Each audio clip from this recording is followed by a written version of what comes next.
welcome back to My Life Actually. It's me, of course. And today is a very, very special day because you are watching, or you are about to watch, a video that my mother-in-law and I had the other day, Sunday, about the Black Lives Matter movement and how it relates to us being moms and daughters and having sons and being part of the African American community.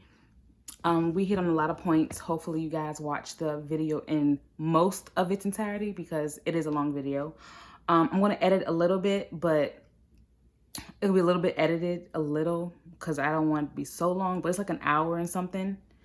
So I might cut it down to maybe like, I don't know. It'll be cut down at some point. So if you all would please subscribe to my channel, I would really appreciate it. And if you could share, and if you could comment how you guys are feeling about this Black Lives Matter movement, how you are dealing with so much going on. I know it can be so overwhelming.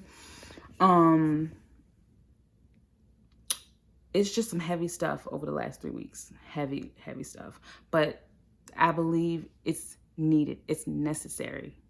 It's necessary.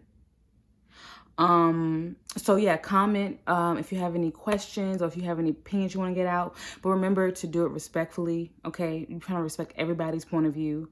We don't have to agree with it, but we do want to respect it. And if you guys have questions for me or my mother-in-law, please comment below, and I will be linking her page as well. Without further ado, let's get into the video. Don't forget to comment, like, and subscribe to my channel, and I will see you guys next Monday. Good afternoon, good morning, good evening, whatever it is or wherever you are in the world right now. I just want to say good morning. I hope your day is going wonderful and great. We are back at it again. We are diving more into conversation as to what's happening around us.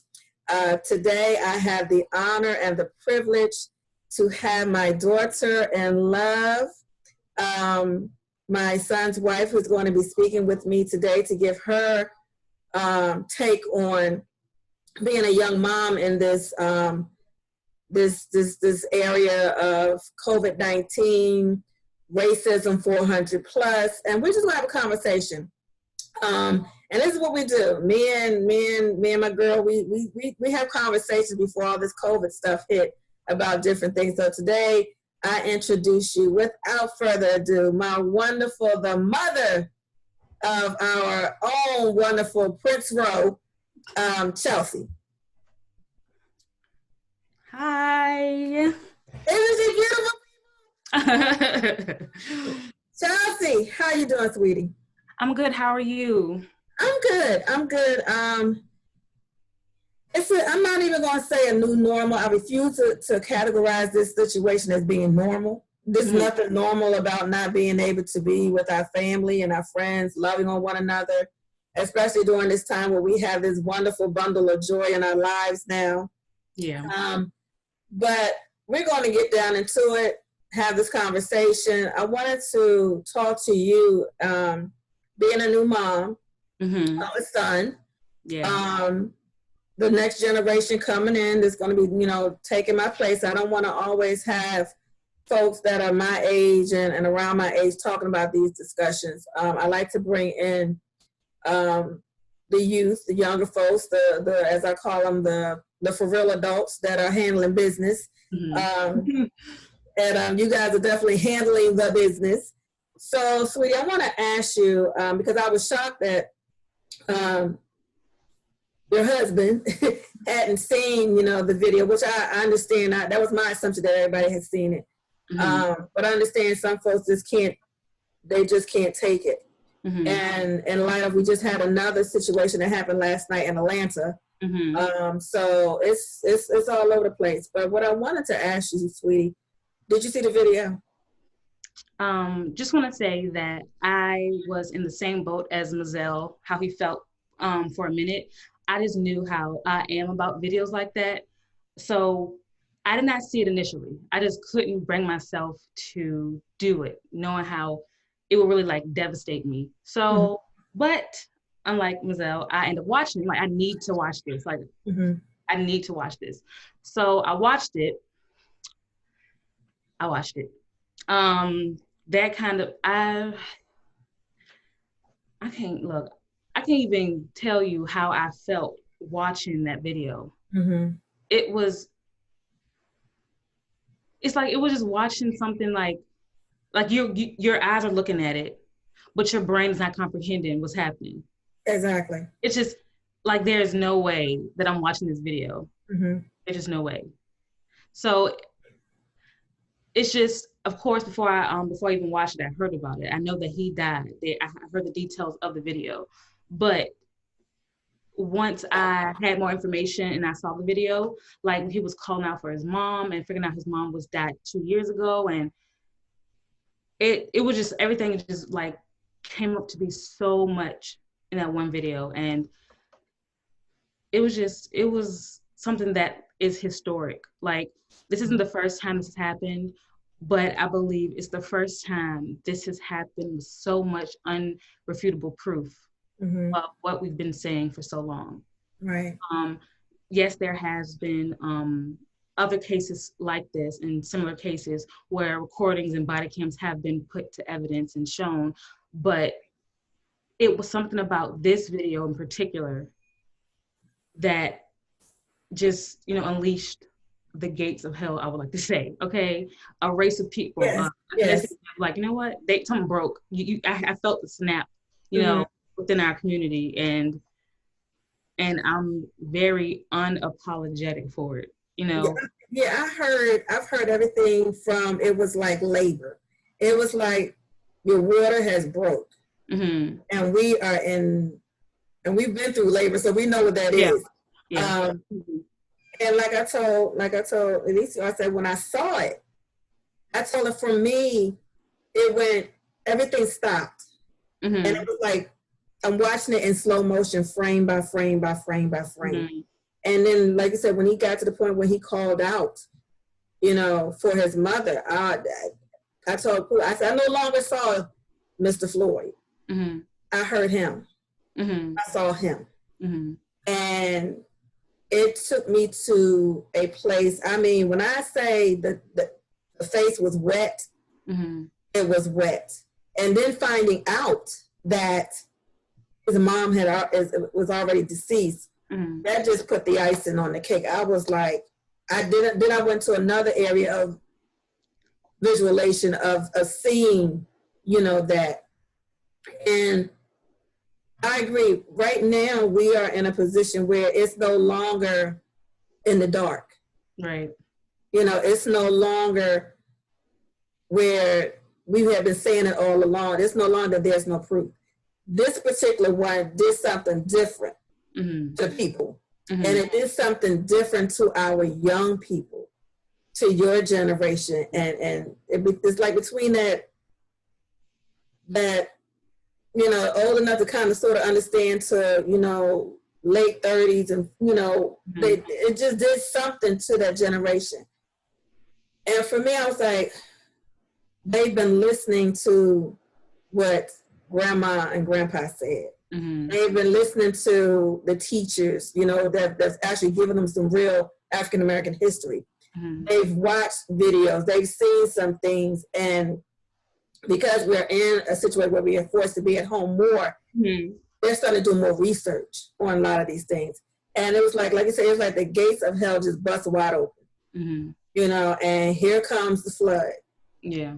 And now that we're in it, I mean, this is the longest.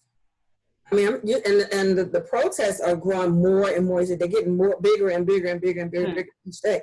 And conversations are starting to Mm-hmm. happen. But I want to be able to see the conversations that aren't scripted. Mm-hmm.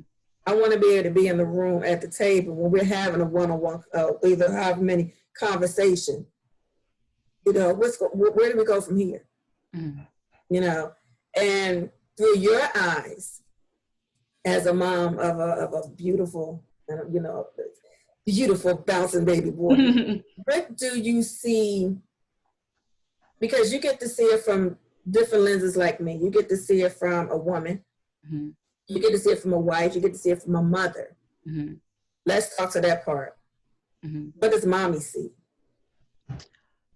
I'm new to this mom thing. And to be introduced to such a strong first heavy obstacle is, is lesson worthy. Okay. I'm just like, my son he doesn't know what he's in the midst of right now. Right. Okay. And that's fair. He's a baby. He should not know.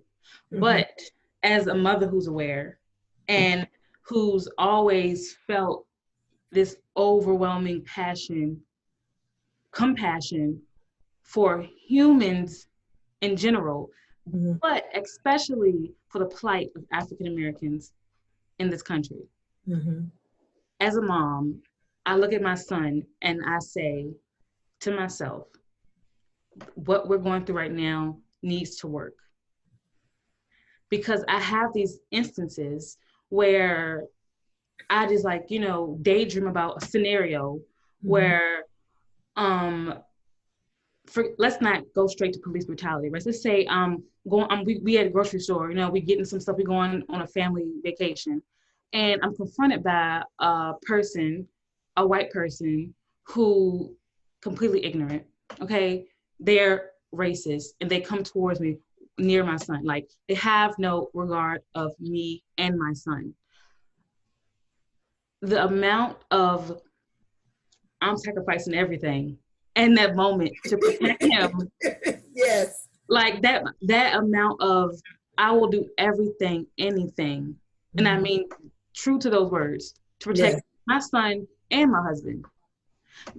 Just because the men in my life right now, when you look at them, you won't say, okay, they're not the typical, skin color of an African American. African Americans have an array of skin color. Yes, they're light skinned, but when faced with policemen or anybody of authority who is the manifestation of the system we're in right now and who've been trained to think as such, that doesn't matter. So I feel like, as from a mother's standpoint, I really want to be out there with the protesters, but I can't because he's young and I got to make sure he's safe in this COVID, all these factors. But he's the reason why I'm so antsy and so I'm unrestful. Every night I dream about being in a protest, or I'm thinking about what I can do to help. Like, I'm always, my brain these last couple of weeks has been looking at stories, articles, what's been happening with the protests, how are the policies going to change. I'm seeing how big corporations and companies are, lending their support or not lending their support, regardless of their means to want to do either, to see the shift in how they are going to change our society as we know it. And I need it to work, because I feel like if these more and more videos are coming out and more situations are happening and people aren't responding, I fear that how we as a new generation will respond, they won't like it. And if you ask me, I don't want to get off topic, because let's say that somebody say, people who don't understand, they'd be like, all these rioters and, looters. And I look at them and I'm just like, that's what you see when you think of Black Lives Matter. You immediately go to the rioters, it's so destructive. I got to destroy property. Is that what's important right now? Yes, right. Some buildings got looted. Yes, some property got stolen. Yes, some businesses are losing money. But people in your society to which you look for them to support you are dying because of the color of their skin. So I can't say I have any compassion or any kind of I can't say that I really care. I'm just being honest. I can't say that I care. Be honest, be honest. I can't say I care.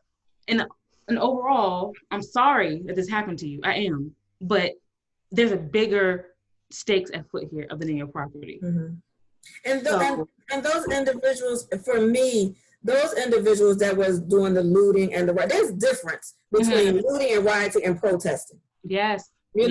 I'm talking about the protesters. I'm talking about the ones that's there for the cause. Yes. Who are screaming at the top of them. You can see the emotion. You can see the passion. I'm talking about them. I'm not talking about the ignorance and the stupidity that's walking out there that's destroying people's, that's what they're there for, to deflect to remove the focus from what we're supposed to be looking at.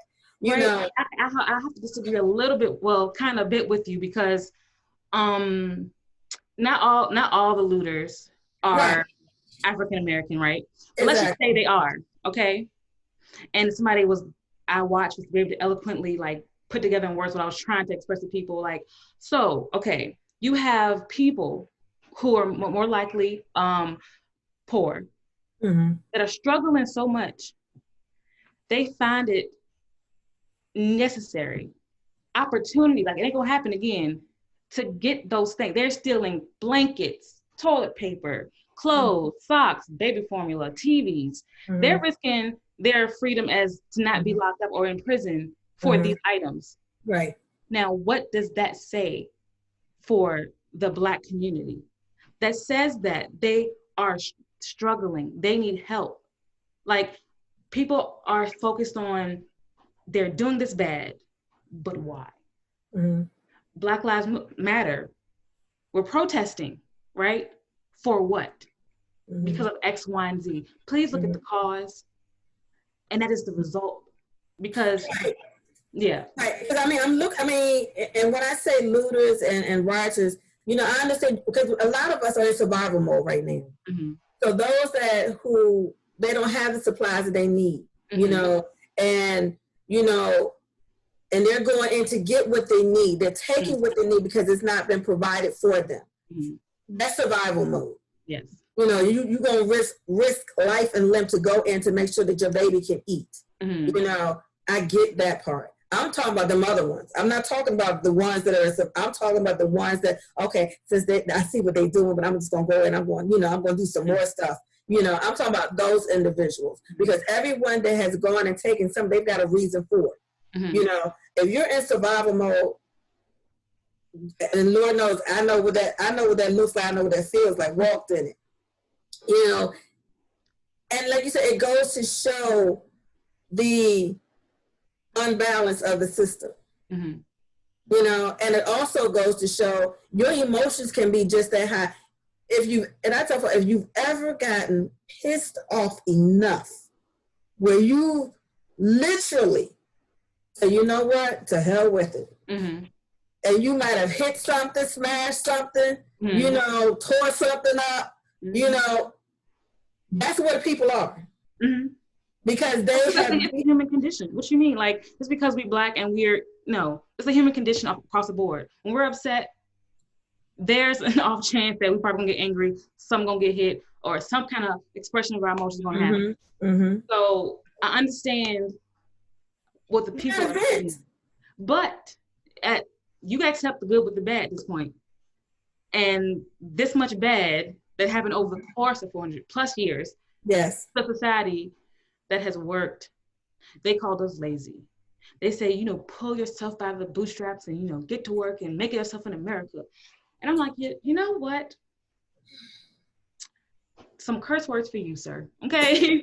Some curse words, I'm not gonna say that you record. Some curse words for you, sir. Okay? There's so much that we have to still do. Okay? We're two educated African American women. Okay? Okay?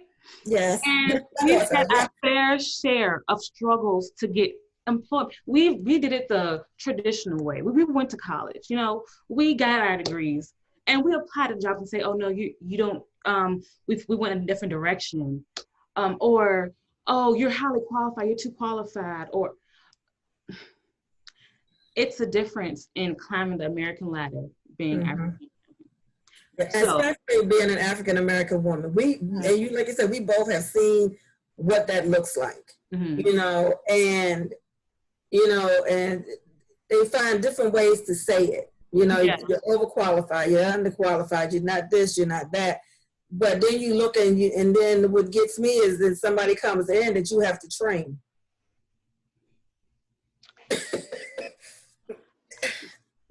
I don't say. I mean, sometimes I be feeling like certain, I won't say the other night, because I've been up, I would say twice this week to 3 a.m, being sucked in by, African American articles, historic, all this, just like raccoon eyes, just reading everything.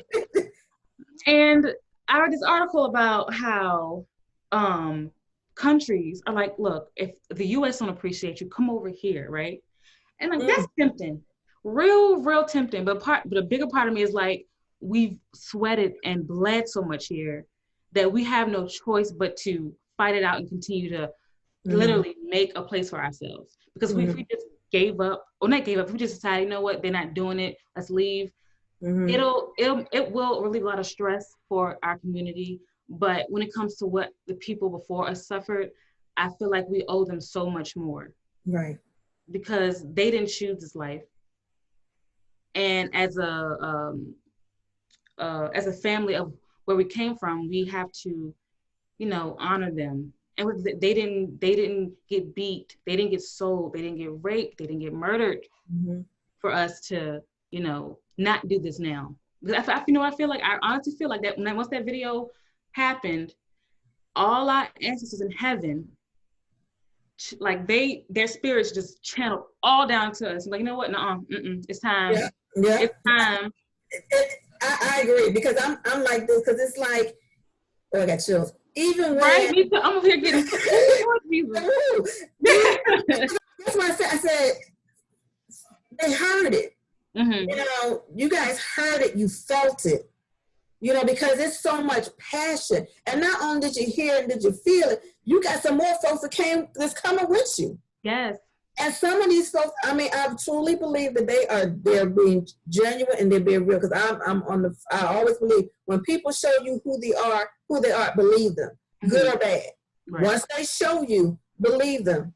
And it's like we got folks it's just the spirit has fallen down, and it's a lot more of us that we got to do some work too. And my thing is, I'm telling you, educate yourselves. You out there, know what you out there for. Go, and this is one time we got to go back and look at that history so we can move forward. Yeah. But I truly believe this generation is not going to allow it to stay the same. Right. I just feel that, and we are all in this together. And it's like I told somebody the other day. I said it's like Black Lives Matter. We're not disregarding anybody else. What we're saying is Black Lives Matter. If we're going to be the whole piece of the pie, then this particular ingredient to make this pie is needed. You need us. You might not want to admit it, but you need us. And guess what? We have every right to be in the ingredient. Because one thing about our people, we are compassionate. We are hard work. We're not lazy people. We and if anything, we strive so much. We strive hard. We work hard. Heck, we love hard. To make sure that we don't want to be that stereotype. They're just angry Black people. No. Right now, yes. Right now, yeah, we're very angry. We're pissed off we're very angry. But you have to understand where that comes from. Right. We're not saying, of course you're never going to be Black. But you need to understand where all of this comes from. And I heard it through, my grandmother, my grandparents, and of course that some of them had it hard because some of them were interracially married or, whatever case may be. They had it hard, even harder. But even still, we still got that history where it's still in us, that we still got to be able to push forward and do what we're supposed to do. But, and I haven't been out to see it, but I'm hearing that a lot of Black people, white people are coming up to them, not knowing what to do or what to say. I get that too. Okay, I understand you may be shell shocked. Okay, but once you come out of that, then let's sit down and have a conversation. Because I really do need to understand why you think I'm property. Why do you think I am property? Because if you cut me, I cut you, we both gonna bleed red. Why am I property? And why do you still have that fixated in your mindset that I am? I walk upright, because of the shade, the melanin in my skin. What is that? I've also, through my reading of, past documentation of the interaction between white people in America and black people in America, that um, some some white people who are willing to understand and eyes they're being opened are those who I would say are victims themselves to a mind frame of of the government and people of power above them who are telling them these African American people are dangerous. They're dangerous. Be afraid of them. Don't respect them. They don't mean that much. Kill them if you want to. The police ain't gonna do nothing. We ain't gonna prosecute. And I'm not saying they're not accountable, but I'm just saying that for those people who are like, I don't know what to do. I mean, I'm so unaware. My first answer is that to educate yourself on why you're so unaware and locate what you are unaware of. But when it comes to my sympathy, I'm in a tough spot, okay? My father is Caucasian, okay? I know people are watching shocked, yes. So, I had a conversation with him. I kind of snuck it up in there because I was a little nervous. I ain't gonna look, y'all. I was nervous. So I was like, look, because I know how I can get heat, I can get passionate, and just be on the defensive. And I made sure before I called him, I was like, look, just take it back. There's no asking a question. Listen first. All that. So I was like, yeah, because he was asking like, what are y'all doing? I'm like, no, we're just cooking breakfast. And I introduced like yeah, I want to kind of get into those protests because did you see the video? Like I want to get in there. He's like, yeah, right. And I was like, he responded, it's just all the violence. And I was just like, okay. Consider my dad's condition, right? He's at home and the only source of information he gets is from the media. Let's just pinpoint that. So he would have that intake of it's so much violence.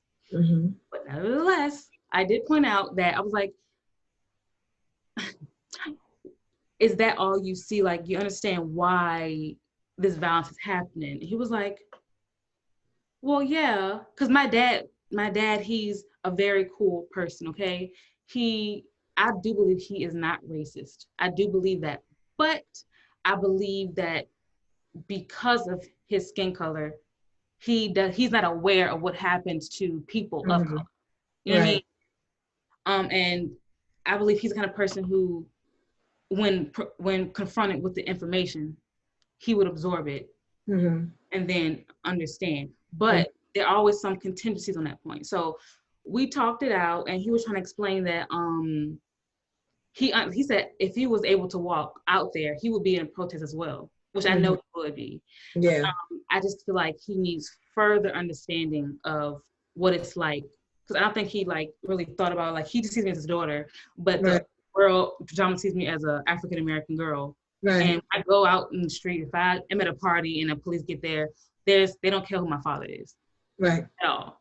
So I made that known to him. So I want to further our conversation to see where his mind is completely, because I love fun. I don't know if I told you this, but his father, my grandfather, I met him like 3 times out of my life.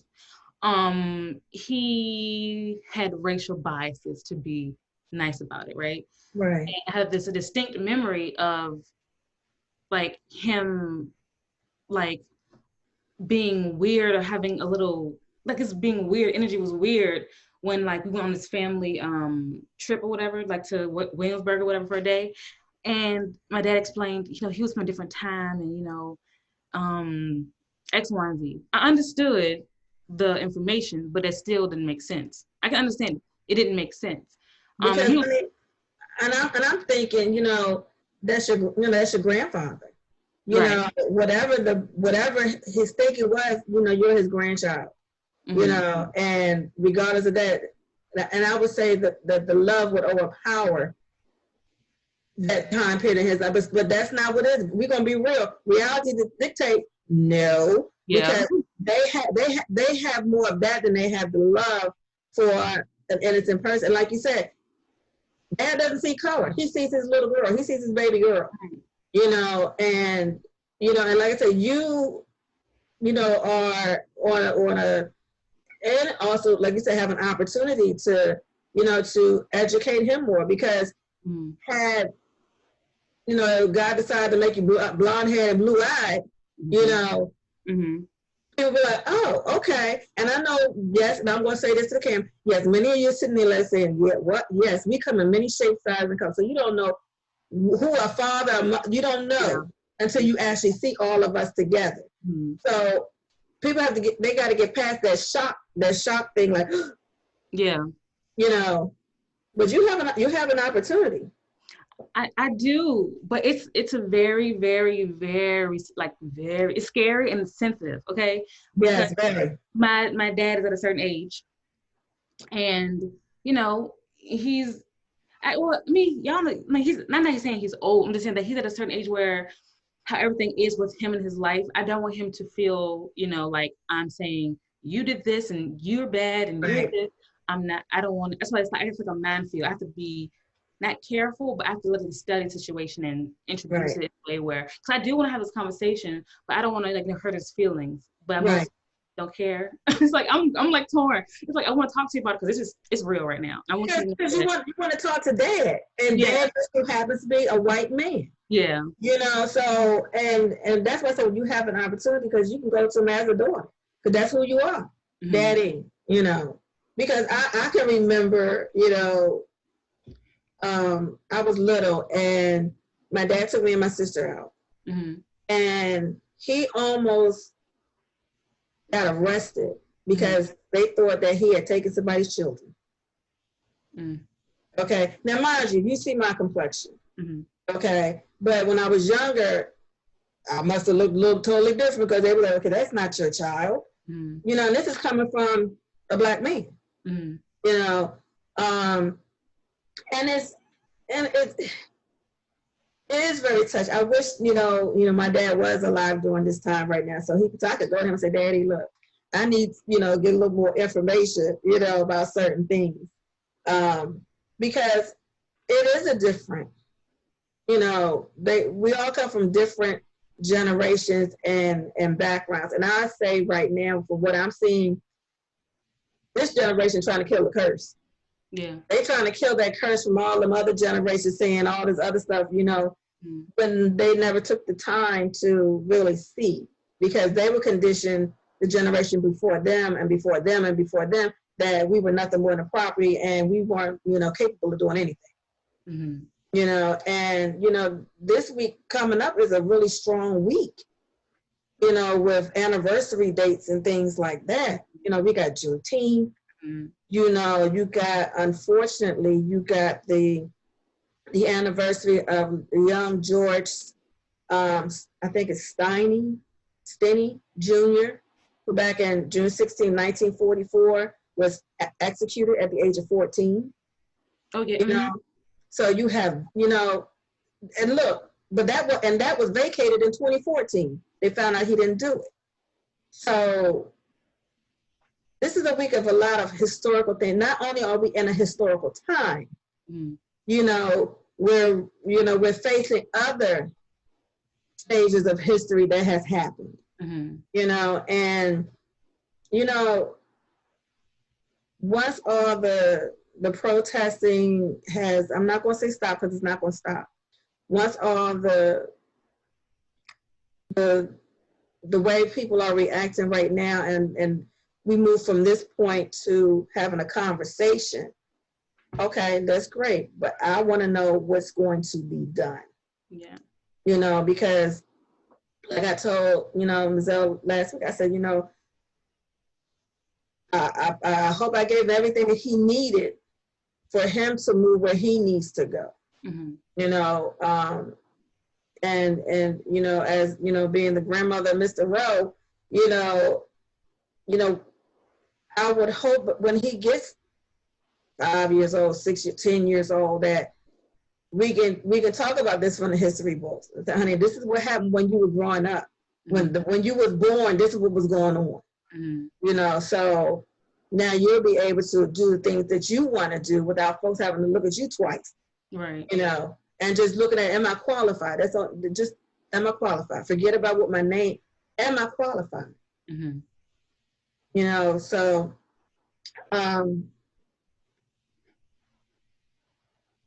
I guess now is, what can society do? They're waiting for us to tell them what to do. I'm like, look at your heart. Mm-hmm. Look at your heart. Because whatever you're carrying in there is going to come out your mouth. Look at your heart. Yeah. And like you said, history, educate yourself. That's not for us to do.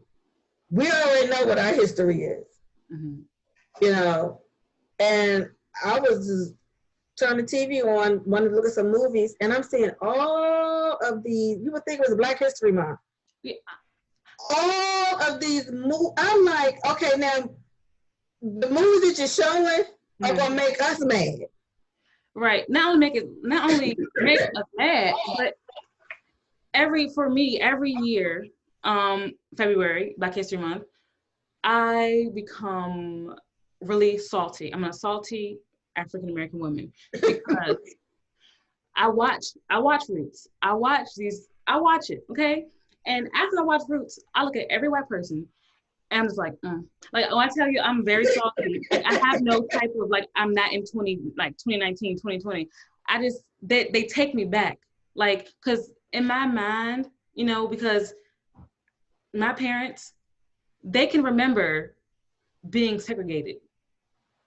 They remember, like, the Dillards or Macy's in Richmond that only sold white clothes in the corner, or Black clothes in the corner, or we had to walk on this side of the street because white people didn't like them near them, or they have these memories that she could literally pass down to me. You know what I'm saying? Mm-hmm. Like, it's that close. It ain't like, oh, my great grandmother, was sold. No, it's so close for us that even us, the generation today, hears it. We know it. And the difference between then and now is that it's all whitewashed. Okay, it's all, no, y'all have equal rights. Y'all get opportunities. Y'all, it's the same face of assumption. Y'all get this, and I'm looking at them like, we see it, but we don't have it. No. Like, it's written, but it's not dealt out. Okay, it's like in order to make a change for this protesting to even become more solid and encourage policy change, is to rewrite policy, is to rewrite laws. And then there's a second battle of reprogramming the human mind of white privilege and white people who believe or even are unaware of what they do or how they treat us. And it's two different battles. And I feel like it's not going to be easy and it's not going to be clean. Okay, there will be some people in African American communities like, you know what, let's do this strategically. People who want to, actually like target it in a different way. But there are others who do not think that way. And I'm not saying they're thinking wrong. I'm just saying they're thinking like anybody who's filled this kind of emotion. They want to be physically out there protesting, supporting Black businesses. It's two different avenues of methods to get things done. And I'm not going to say either or is wrong or right. I think it all needs to be tried. Right. We know we're not going to be murdering nobody. We're not going to be, pillaging, none of that. I'm just saying that all methods should be tried in light of furthering these inequalities, like just not having them at all. Just even shedding light on them. I just see people now, I don't know if you notice, they're outing people. Like people in Richmond, oh, this company just has this saying, Black people should be shot, something like that. I was like, I didn't know that. Okay, like off my shopping list. It's like just exposing people is helping. Because now we gotta wear these masks, but that mask that you can't see is now starting to be exposed. So, and I need to know. This is definitely a teachable moment for me because, I'm watching, what's been going on. I'm hearing and I'm seeing, okay, really, this is how you think. Okay. All right. And my question, why do you think that? What are you basing it on? Are you basing it on an assumption of things that you don't know anything about, or a presumption where you got facts and evidence and saying otherwise? Because you need to distinguish what the two are. So I need to know what it is. Because, you know, some people don't care. Some people, it frightened me. I saw on CNN, I don't know who the guy was, some older white gentleman. He was like, a reporter asked him, do you think racial inequality and systematic injustice really exist? And he was like, no. No, I don't think they exist. And I'm looking at him like, and the guy asked him 3 times. I believe he had some kind of political role in America, something. Right. And he said Right. no. And I'm like, he is in a position of power. And I don't know how long he had that power, like where he's been. But he has some position of power in America, and he don't believe that what's in front of him and what people are reporting isn't happening. Right. Or he's just not going to see it. I remember being in a meeting one time, and we were talking about implicit. We were talking about biases and, you know, and how people view you and things like that. And I actually heard somebody say when they're looking through their applications, if the name wasn't right, they wouldn't even call them for an interview. That's how deep we run. So if my name isn't politically correct in your eyesight, you're telling me I'm not qualified based on that. So, okay. But you're in for a rude awakening. You're in for a major rude, and something just as simple as your name. But they're saying, no, not qualified. And I had to sit there for a minute. And of course, you know your mom. I didn't let it go. No. And I'm like, what does that have to do whether or not I'm qualified for a position? You know, my last name, you know, before I got married, is Square. I guess that's the next thing I'll be checking. Where did that come from? A square, 4 corners. You know, and it's really, there's no words for stuff like that. And I feel like it's those stories, those instances that I hope people keep peddling out. I hope white America is overwhelmed. I bet, you know what, I know that they are. And I hope you continue to be overwhelmed to the point where you're like, oh, I gotta change. Oh my God. Like if I hear one more story about somebody being treated so bad, or, you know, like that kind of outrage needs to be happening. Because I feel like the reason why this is such a pivotal moment and why it's so strongly responded to is because I think the right amount of people in our generation are open enough, are considerate enough, and have a heart enough to see this is wrong. Wrong enough for me to risk my safety during COVID-19.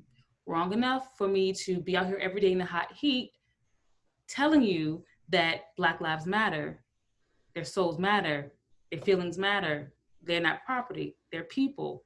And I feel like that's the difference between the movements that happened during the civil rights and other protests that's happened. That we needed more allies, because us as the African American people, we clearly as Americans, we're not enough. You know, we don't qualify, or we are not, you know, seen in a certain light. And the answer is coming together. We need people like, I mean, the Black Lives Matter movement has reached other countries.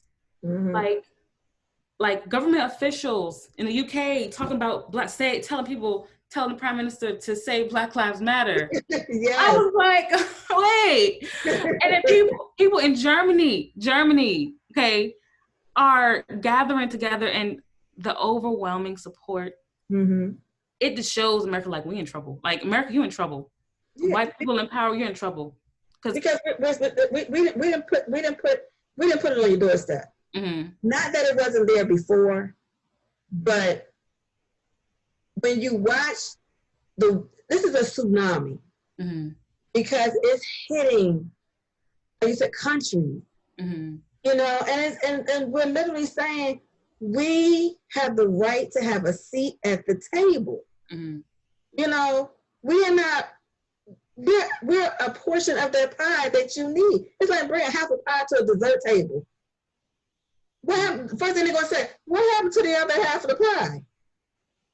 You know, it's so I have hope that you know, policy. Yes, that's what that we need a complete policy change because, and you know which policies need to be changed, those that are not working, and you And can old ones that see, have been forgotten. right? Like there's some things we're doing like I'm like, that's still a law. Like, look, those not enforced. It's still written. To Yeah, which, if a police officer get a hold of that, and they can find a reason to use it. yeah. They ain't breaking the law. So, I mean, but that's not just policy change though. It's also voting. In order Yes. to, write people in there, we need to look at people who are running and tell them, no, you ain't gonna work. It ain't gonna happen. So you might like, reevaluate what you want to do. But I feel like it's also proof that the people speak. You work for us. You know what I'm saying? Like there's no, we just, just do your bidding. You work for us. And I feel like this is a big reminder. And it came at a great time because elections is coming up. It's coming up. And I did do my absentee ballot. I did too. I got to do it. Trump, Trump is a whole different, like another 20-hour discussion. But let's just say that I pray that there's no kind of, well, actually, I got to really do pray because Atlanta, I don't know if you heard about their voting system. Yes. And I'm like, interesting. Because there were blocks and lines of people ready to vote. People who never voted before voting. So it's like, it's scary. And voting. Put the people in the seats that can speak for you. Don't just, halfway think this thing. No, you need to vote. You guys sent me the information to get my absentee. The same day I sent it. 3 days later, I had my ballot. 3 days later. In 1 week. So people, it can be done. Whatever state that you're in, get that absentee ballot, see who's going to do the research or whoever's running, choose your person, send it in. Mine has been mailed. It's out the door. Because we have to be able to, and then hold those folks accountable. Yeah. We are looking to you. And then when they have policies that come out, most policies that come out, there is a public notice normally that goes with it where you can put your input and your comments on.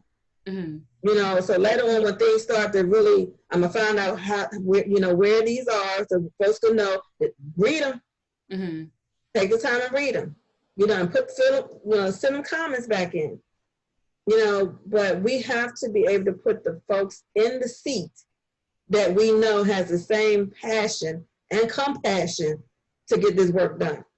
There's a lot, and there's enough work out there. You're gonna have to have more jobs to handle what's going on right now. You're gonna have to have, not just diversity and inclusion. Yeah, it's nice to be diverse, but include me at the seat, put me at the table. I'm not just here to fill a quota. Yeah. I'm not just here to take. No, I'm not. I have a voice down to the smallest one. So if you're creating something in the neighborhood, you better go to that 5-year-old and ask them what they want. Because they matter. Yeah. They matter. And to answer your question, what do we tell our little boys? Yeah. We tell them of our history, of always. It's like having a culture. We always tell our history as African American people in this country. But also, I would tell him, because I want to raise my son to be a fair human being. Like, I don't want to impose anything on him that disrespect who he is or who he wants to be. And I'm setting that standard for him, for everybody that he meets. Like, yeah, he's my son, but also he's a human being that we created. And nurturing that life in that respect is everything. And know to people like, oh, you're gonna, your children need to know that you're the parent and they're the son. That's a given, okay? They know that's mom and that's dad. And I want my son to look at me and say, my parents respected me, but they guided me. They informed me. They taught me how to be respectful and how I always should get respect. There's no earned respect. That's just a general, outcome. I get respect wherever I go. If I don't get it, this is how I handle it. Now, I pray that when he is even, let's say, get 10, 11, 12, old enough to understand anything, that what we're doing right now has made an impact that he's aware of. Like, oh, Mom, I want to hear him come like from his grandparents' house, say, oh, we went to the movies and I heard these people say that, everyone is equal and they care about anybody and everyone, and being racist is wrong. Like literally hearing the things that matter to anyone, then that applies to him, and he knows that he don't see no difference. He's like, oh, my friend who may be Asian, any kind of color, they don't have to distinguish. You know what I mean? Like right now in our culture, it's like, oh, that white person, this black person, this Asian person, even on job applications, are you white? Are you black? Are you Hispanic? It's delineated by color. Like, I hope he doesn't know that. I hope he knows that this is my friend, this is my world, this is where I live in, full of people, and we do different things. Now, I don't know how likely that is at him growing up, but I hope that these conversations are happening to where he knows that it's wrong to do this, and everyone is talking about, not just the Black community saying, we're treated this way and it's not fair. Everyone is aware, everyone is talking about it, and they're actively beating it. So hopefully he's in a world where it's being handled or it has been handled. So I just want him to be like really equipped with information. And a part of me still, knowing how slow America can be on change, I gotta arm him too. And I don't mean I'm giving him weapons. And I don't mean I'm not giving him weapons. What I mean is that he will be intellectually protected. He will know all the instances that he can be trapped in as being an African American in any instance. And me having a criminal justice degree, I can literally give him like, look, this is where we're vulnerable. Yes. Okay. Now, to arm yourself, know that, for example, your dad got pulled over for quite a number of speeding tickets. So, and luckily, it was handled smoothly. The officers were respectful. It was just the actual person doing the law. Okay. Right. Nothing crazy. But there have been too many instances where African American children have been pulled over and end up dead, hurt, mostly dead. And this is what you have as a right as a person. And if they don't respect you, be on camera. Okay. And I hate to say you have to be just say respectful, because they can treat you any kind of way. But at this present moment, that's what we deal with. But I will arm him with the information, and he will be trained in certain areas where he can defend himself, because my fear is me getting a call. Your fear is probably getting a call. My whole world, I was cleaning something, and I was thinking, if I get a call and I say, oh, ma'am, something happened to your son. He was, I don't know. Like, my world will be done. And I will give 0 curse words about anything, like the amount of savagery that can come up from a mom. Like a mom, like forget my skin color, but a mom, I have never known such abandonment of everything that could happen to me. Like something happened to him, that's it. Especially by a police officer.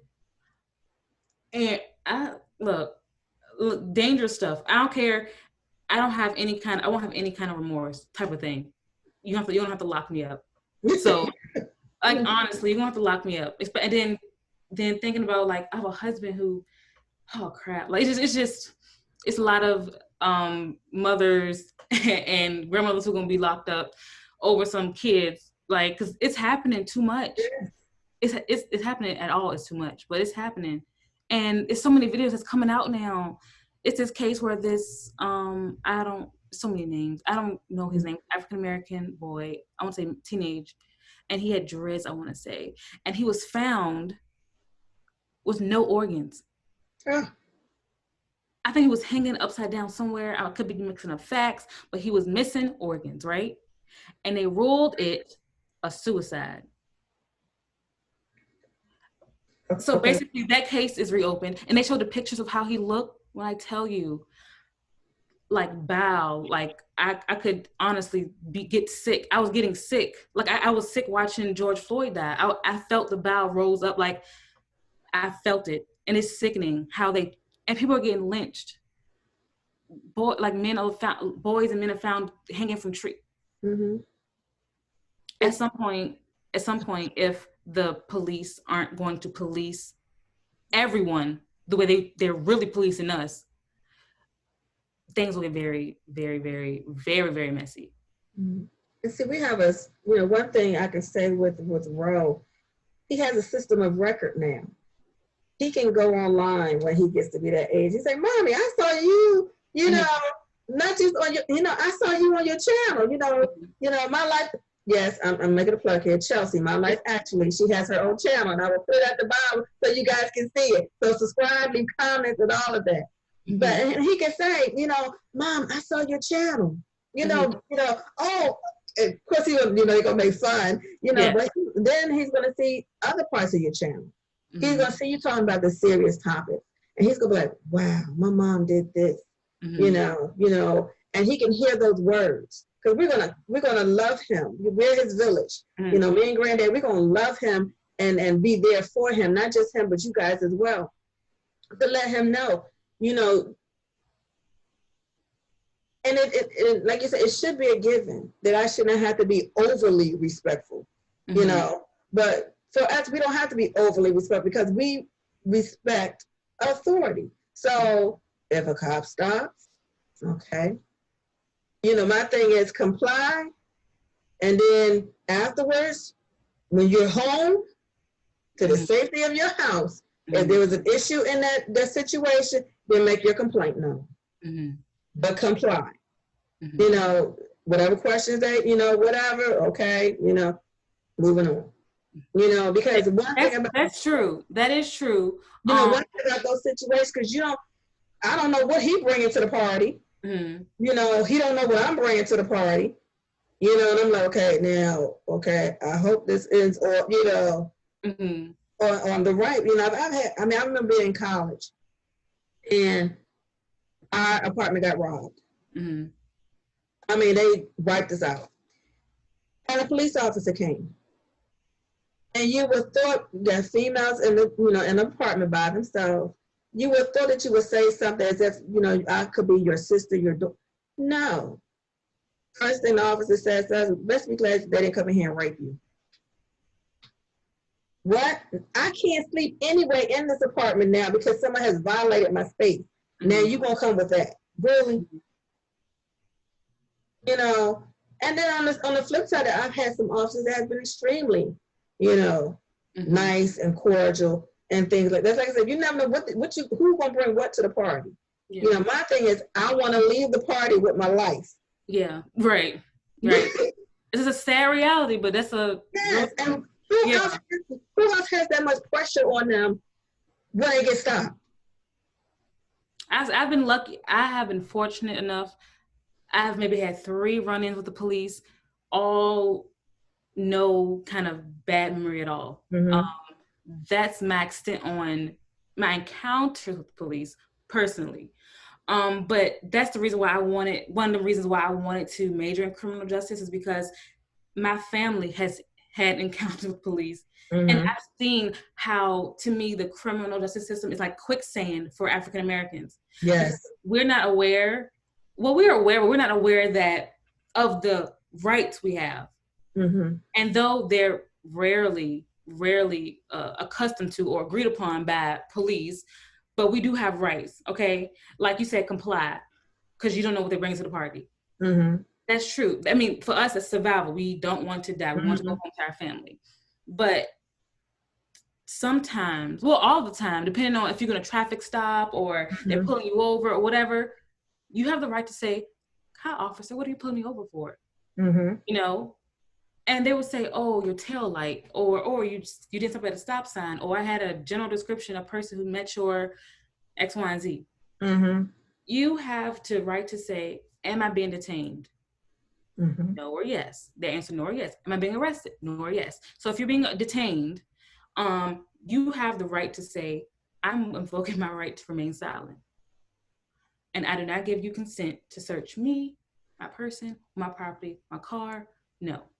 And you just sit there quietly. Don't say anything. If you Mm-hmm. do say anything, so what? But when you invoke this silence, you remain silent. If they say you're being arrested, same conditions apply. Mm-hmm. And the thing is, I've seen so many videos where people get caught off guard because how the police approach them, guns drawn, Mm-hmm. that I don't think that registers in their mind. Because at that point, they're frantic. They're like, okay, Yeah. I'm gonna die, I'm gonna die, I'm gonna die, I'm gonna die. Okay. Mm-hmm. And then they're doing all these things to, try to accommodate, to appease the officer. And the officers are just come into it expecting. And me knowing the policy and how police officers are trained, that's not it. Mm-hmm. I feel like it's a culture. Once you get out the academy, there's something called the Blue Code of Silence. I don't know if you've heard of it. Remember my paper that I wrote? Oh yeah. Okay, this big boys now. Look, they get out the academy. They are taught these distinct tactics on how to deal with people that you're arresting or you're trying to get to or whatever. Mm-hmm. As soon as they get out of the academy, and as soon as they're under the superior officers that are already in there, say it. they all training crumble. Okay, only thing they know how to do is run after you, tackle you, cuff you, mishandle you, and maybe you'll get to the precinct. Maybe you'll get a ring without no bruises. I'm particularly talking about people of color being the targets. Not anybody else. I don't know their story, but when it comes to African Americans being detained and arrested, we have these videos. Mm-hmm. This is proof. So that training, the people, we need to redo the training. Yes. Okay. Yes. At this point, yes, because what they're being taught are from an old system where these different things are happening. So, but when it comes to what needs to be worked on in police training is the people that's in it right now, the people that are teaching this, because it's a different culture. Like aside from the policy, like the police force is, let's say, a club. Okay, it's a club of people who, we get each other's back, we're here for each other, we're going to protect each other, but they're missing the mark on you protect the people in your society, the people of America, and the power go to their head. The power goes to their head. They believe they nothing can touch them because there are actually things in place because of what they do protects them from the very actions they take to enforce the law. So it's like that whole thing need to be restructured because a lot of people need to be fired. A lot of people need to be gone. And these people who are quitting, thank you for quitting, because if you can quit because you feel like we're being unfairly portrayed, then you don't understand. Because the New York union rep was on the news saying, I don't like how you're portraying our officers as being bad. We do this and then we do that, and I was looking like, ain't this ironic? And so we're not talking about all officers, and you've been a member of law enforcement, and I'm like, and I there was a section in my dissertation where I wrote, they go into the academy one way, and they go on with the mindset, I just want to be there for the community. I want to help the people. It's like 4 stages. And that 3rd stage, they graduate. Now they're going into the field with that training officer. That's where everything changes. It's like everything else, that the reason why they got there, now that has changed. And this is not for all the officers. This is for those that are with that. And the training officer has got to understand that what you do, how you train this rookie, is going to determine the rest of his career. It's going to determine the rest of his career. So if you're out there showing one thing and you're like, okay, I guess that's where I need to be. No, no, absolutely not. You can get a lot of information without having to draw your gun and all this other stuff. And you need to know what role you need to be in. That's why we need other partners in this. You need your mental health people. You need your psychologists and your psychiatrists. You need all these entities there. So you can know what role you need to play. Because way back when policing first started, it was about order. Let me just make sure I get me some order by any means necessary. But that's not what policing is. So now all of that, needs to train. There are ways that you can de-escalate a situation. And thing is, they teach you that. They teach you that 80% of the time or more, a situation can be de-escalated by talking, communicating. And sadly enough, it seems that the women of the criminal justice system or police force tend to do that more than the men. Now, you're right about how they go in one way, come out another. But also where the recruitment fails is the vetting. First of all, becoming a police officer should not be easy to do. Okay? Thank you. It should not take them 5 months to just only training at the academy to become a police officer. Okay? Just like becoming a doctor, a lawyer, anybody of power. Okay? They need to go to school, college, and they need to get a degree in criminal justice or in criminal psychology, whatever criminal. Thank you. Yeah. And then they should. Which field do you want to be in? Right. Which area do you want to be in? Do you want to be? Because they don't.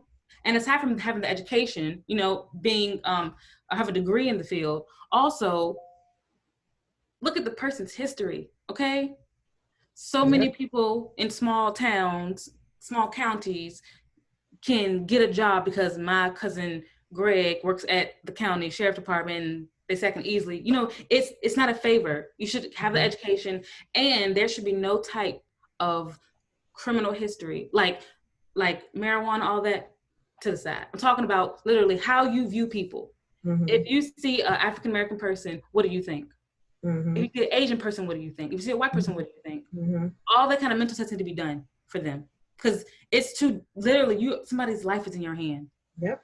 You don't see doctors studying for a month.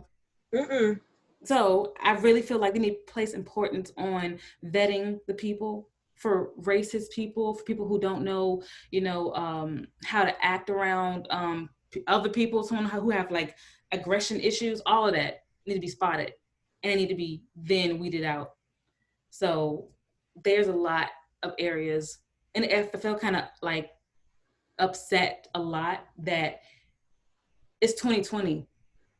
This could have been done 20 or so plus years ago, and we could be that strong first world that y'all want to say we are, because right now we look crazy compared to the other world. We look like, I know America ain't having a civil. Are they ready to have another civil war? Like, what's going on in America? Like, they treating their people like this, and it's just a lot to deal with, and especially in our corner of being an African American community and having the stigma that we do have on us, and having to raise our children in that and out of that. So it's hard. We're gonna see where it goes. Yeah, we're gonna see where it goes. Chelsea, I love you. I thank you for taking the time to do this. We kept saying we was gonna do, I had to get my hair done first because I was looking, it's rough out here, so I had to make sure that, I didn't have no embarrassing row moments. You're like, Mom, you look tore up, Mom. I don't want to see that. I want to hear that. And my son, okay. You look beautiful, and like I said, the next one we're gonna lighten up the load, people. We're gonna lighten it up, because we've been promised you guys that we're gonna do something where we can really talk freely about other issues that we can talk about. But this was one of the ones that we need to put out there, and it also shows that the relationship that me and Chelsea have. We're not typical. Some folks, oh, your mother-in-law. No, we don't do that. We don't do that. She is my daughter in love, and we have these conversations. We laugh about stuff. When we before COVID hit, we would be at the house back and forth, and having these conversations without, as we said, the boys around. And we just enjoy each other. I learn from her. She learns from me. She gives me insight to certain things. I see a lot of her, when I was at that age, with the baby, and but the blessed part about it, they're handling it. This is what I call being grown for real. Handling their business, and do what needs to be done. And when things go, a little crazy or whatever, and we sit back, we laugh about it, So I love you. Just let me know when you want to do something. And again, people, check out her channel. Is Chelsea My Life Actually. Mm-hmm. And this will not be edited. So all of you that are interested in hearing what we have to say and just watching our interactions between us, because this is not just about COVID and racism. It's about our family and the way we communicate. And I'm going to play this in its entirety. I'm not going to edit anything. So you will see this probably soon. It'll be on my channel, but it will also be on Chelsea. So she's going to do what she does because she's techno savvy and all that. Look, I might not edit because we talked for a bit. Now look, my edits be quick, so I might type on a little intro and boom, run it. Cause sweetie, I'm gonna let you have the last word. I love you. Kiss my boo boo for me, and let everybody know I care. I love you guys, and we will see each other soon. Yes. Look, I'm praying. Look, I need to come get him. Come on. Come on. Where is Uncle quiet? Where is he? Is he sleeping? No, he probably left him somewhere driving his father crazy. Okay. Well, sweetie, you know how we do. Mwah. Hey, I love you. We'll talk to you later. Okay. Bye.